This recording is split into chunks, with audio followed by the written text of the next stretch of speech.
Kama mnyonga ananyongwa, basi mnyongeni hivyo hivyo. Kama ana haki yake, basi nipeni haki ya watoto wangu. Nachoomba ni hiko.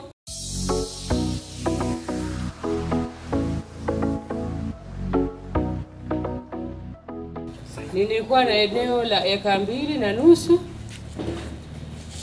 Ardhi walikuja kupima hiyo mwaka 2010. Walipopima ile ardhi eka 2.5 wakaniambia ni sehemu ya wazi. Hii haina viwanja, ni sehemu yako ya wazi, endelea kulima. Nikakubaliana nao.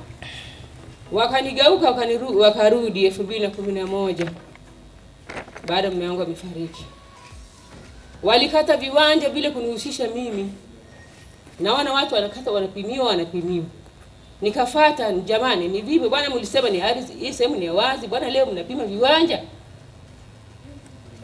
Tamka unifuate ofisini. Haya. Nikafuata ofisini.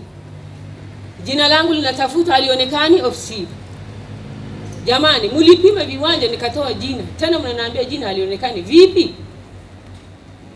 Wakaanza kunizungusha. Eneo lile likapimwa na waliojenga ni watu wenye uwezo wao, wenye maisha. Nilifuata barua nikaandika, nikapeleka ardhi. Sijibiwi. Nikarudi kwa mkurugenzi. Sijapata jibu. Nikarudi nikaandika barua tena nikapeleka kwa Ndoirangi. Bado sijapata jibu. Paka leo hivi ninapoongea mimi, watoto wangu waliachwa, watoto ni wadogo sana. Naomba serikali inisaidie, kama kudhulumiwa basi wanaambia tu kwamba sisha kudhulumu, ili niangalie mambo mengine. Swali langu ndio ili mkurugenzi. Nimetembea sana. Chonde nimetembea sana. Sawa mamangu, mimi nimekuelewa. Eneo nalifahamu lilipo hilo? Lipo. Hata dakaini kuambia twende, nyumba zimejengwa za gharama pale. Mimi napokaa ni nyumba ya shida. Mkurugenzi. Kwa kweli eneo mtu anatolewa anapelekwa kule, wengine wanakuja kujenga kwa vile wana maisha ya hela. Sina hela mimi, sina uwezo. Bwana amefariki ndio maana wakanidharau mimi. Kwamba kwa awamu ya kwanza lilipangwa kwa matumizi ya eneo la wazi.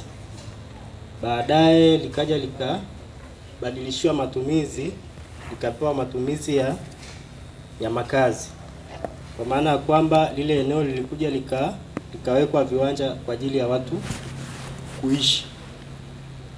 Kwa taratibu za nchi yetu, hauwezi ukamkuta mtu anaishi sehemu alafu ukaenda ukafanya maendelezo kwenye lile eneo bila ya kupata ridhaa yake.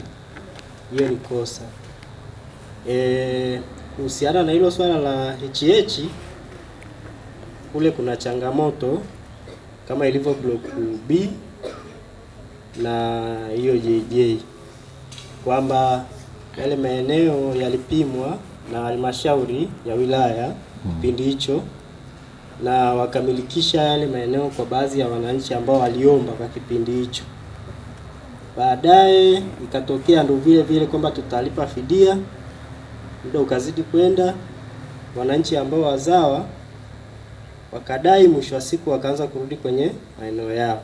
Migogoro ya ardhi yote ambayo ipo Kondoa, ambayo mingi na kama si yote imezalishwa na halmashauri ya wilaya miaka hiyo, kama walalamikaji walivyoitaja, migogoro mingi sana ipo kwenye kitabu cha usajili wa migogoro, ambacho kilitengenezwa baada ya kamati ya Mheshimiwa Mkuu wa Wilaya ambaye ilihusisha maafisa tofauti katika taasisi tofauti na kubaini migogoro ile.